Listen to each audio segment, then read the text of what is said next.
What's going on, guys? We've got a very special guest today, so why don't we get right to it? He is a groundbreaking stand-up comedian, a New York Times best-selling author, and a nerd of the highest order. Patton Oswalt, thank you for being here. Thank you for having me. So you've got a brand new book out, Silver Screen Fiend, Learning About Life from an Addiction to Film. This is available in stores now, Amazon, PattonOswalt.com. You can find it everywhere, right? Yes. So we're going to talk all about this, but you had a reason you came down here today. You had something you're very passionate about. Well, I mean, you know, every movie buff has movies where, why couldn't the story have continued? Why can't we see more of that world? And as much as I'm philosophically against just spitting out sequels because something is successful, I do firmly believe that M. Night Shyamalan's film Unbreakable not only deserves a sequel, deserves to be a trilogy. And this is a perfect forum to talk about it because we have a segment that we've done before called Dream Sequels. Oh, good. Okay, good. Yeah. So, Patton, tell us what you like about Unbreakable. Bruce Willis plays a guy who is unbreakable. He does not get sick. His bones do not break. He cannot be harmed. Samuel Jackson plays his mentor / best friend, plays his Obi-Wan basically, and yet at the end of the movie reveals that he was the arch villain all along, and he's on the other end of the spectrum for Bruce Willis' character. Yeah. His bones are extremely brittle, they break easily. Osteogenesis imperfecta is what he has. Good pull. And Great pull. So his bones break almost like that. Yeah, kids nicknamed him Mr. Glass. Mr. Glass, which is at the end, he was like, that's how I know now you are the hero and I am the villain. Yeah. It's because the kids called me Mr. Glass, which is a perfect villain name. Now, here are the things that drive me crazy about the movie in a good way and why I demand a sequel. A couple of things missing and a couple of tantalizing things that would make both sequels amazing. Yes. All right? There are two great movies to come out of this.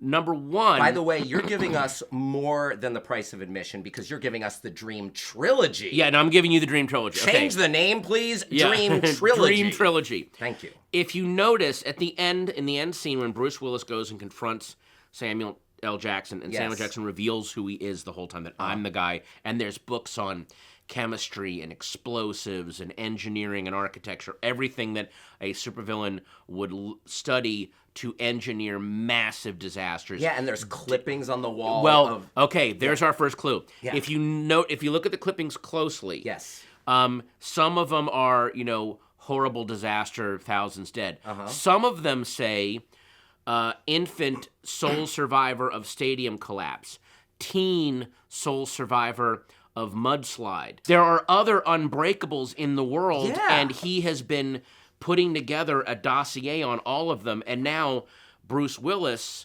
has those.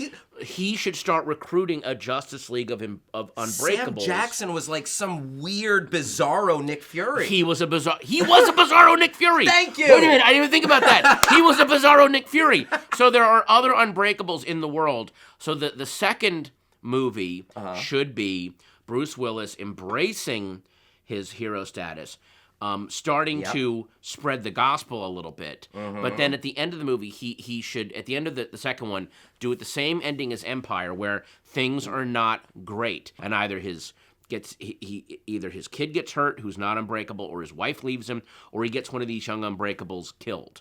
Gotcha. And then in the third movie, what has been going on the whole time, keep in mind, the last frame of Unbreakable is Sam Jackson's character smiling maniacally, going, I know what I am now. And it says Elijah Glass is in an institute for the criminally insane. Yes. Now, he's been sitting there the whole time watching what he has wrought. He's watching Bruce Willis's character, David Dunn, do all this stuff. He knows what's going on. If you're studying how to build bombs, how to derail trains, how to blow up dams, you've met other supervillain type people in the world. You have a network now of people that can then get you out of your... And so the third movie is him now getting out. The first thing Elijah would do is make David Dunn seem like a villain, and then Bruce Willis's character has to now fight to regain what's actually good about himself and put down Elijah once and for all. And the other thing that he would do in the third movie, and this is one element that was missing from Unbreakable, and then maybe they cut it for time or whatever.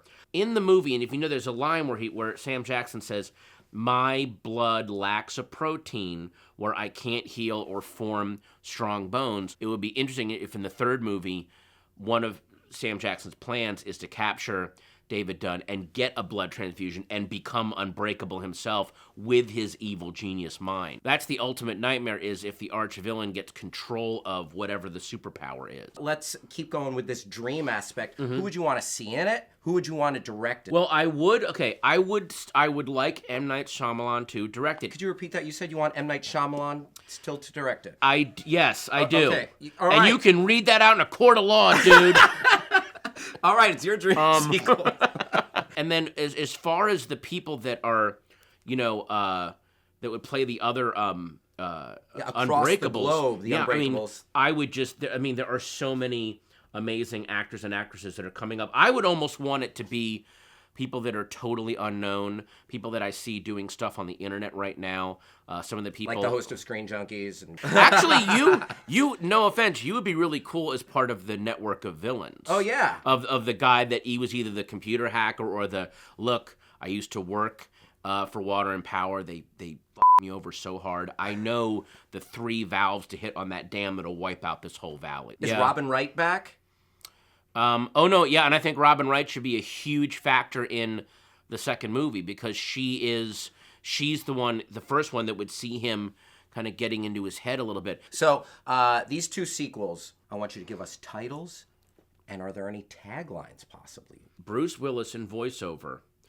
He's talking to 5 different people, and then we put the same title, Unbreakable, up, and then we just add an S to the end. He goes, "Are you ready for the truth?" And then the third one? The third trailer would be Sam Jackson's voiceover. We just hear his voice. And then the title comes up, same, but it just says Broken. Oh! And that's your third one. Dude, Patton, I don't know if you realized, but we are going to throw to that trailer right now. Oh, my God.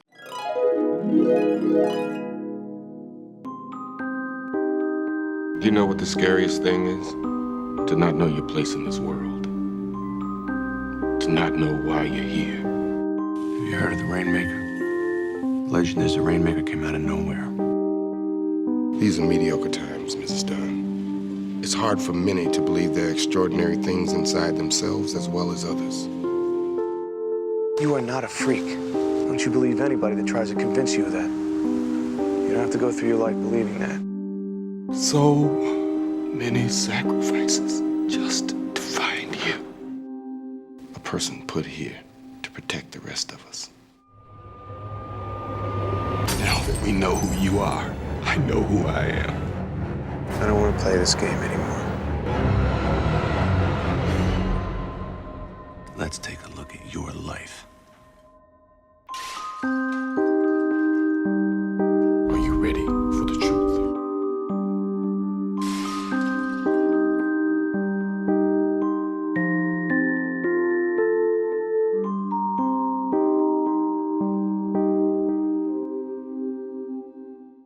Wow. Mind-blowing to Now say I the want to least. see those right now. Oh, You I have wish I your hadn't marching seen orders. those. Make them. Yeah, M, or is it Night? Whatever. Hashtag Unbreakables. Yes, hashtag Unbreakables. Make it. Patton Oswalt's new book, Silver Screen Fiend, Learning About Life from an Addiction to Film. He's not just a film lover, he's a film addict. You had a serious problem, and this talks did. about the time in your life. This book is a memoir, and it's a warning. If you're a film fan or even at all interested in movies, pick up this book. And what would your dream sequel be? Tell us the plot, who you'd like to have in it. Let us know in the comments section below. Best answer, we're gonna send you a signed copy of this book. That's pretty sweet. Yeah. I gotta thank this guy, Patton Oswalt. Thank you so much. We have so many questions for you. Will you come back and join us for a second episode? Hell yeah. Oh, boom. Let's do it. Yeah. Tune in for our next Patton Oswalt episode where we're going to ask him his thoughts about Marvel, DC, universes, all sorts of I'm stuff. going to need a drink. I'll be right back. Oh, yeah. I want to thank you for watching. I want to thank again Patton Oswalt. Hit me up on Twitter. I'm Hal Rudnick. Bye-bye. Now, 20 years later, they're back. But this time, we are bringing the fight to them and in space. everyone can hear freedom ring.